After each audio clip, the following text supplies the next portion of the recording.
So you want to play Crazy Train. Great track. Randy Rhoads is easily one of the most iconic guitar players of the metal genre. Let's take a look at the kind of crazy parts in Crazy Train, no pun intended. It's not the opening riff, but most of us refer to it as the opening riff.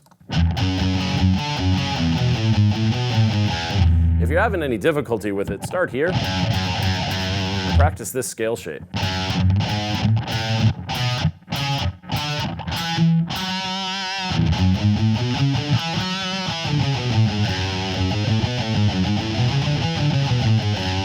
That'll kind of get you your hand used to doing it.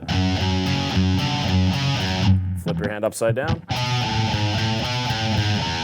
Flip it back. Flip it upside down. If you want to sound smart and adjust your monocle, invert your hand. Yes, invert the hand. As Ozzy's known, he's kind of cycled through guitar players a few times. So one of the more popular eras from my age group was the Zakk Wylde era. Here's how Zakk Wylde took the exact same riff, put a little spin on it.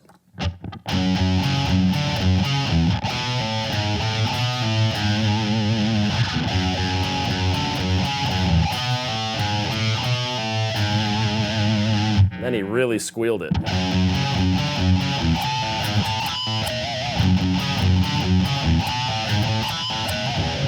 Just make sure if you're going to squeal, you have to really grimace like someone just really made the room smell bad.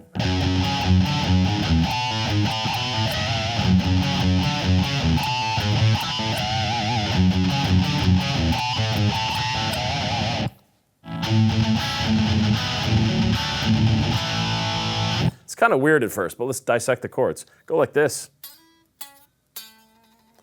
It's this melody based off of 5, and I'm really just going 5, 6, 7, where the 5 starts on the B string, so 5, 6, 7.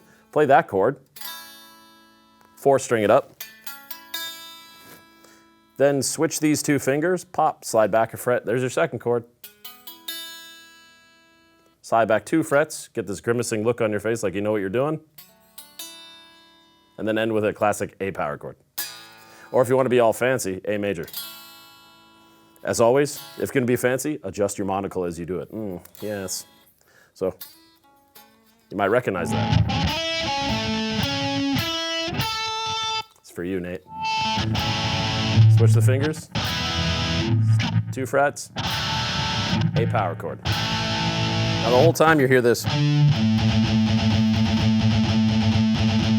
like you're charging into battle or something. Oh, just palm mute that A string, have some fun with it.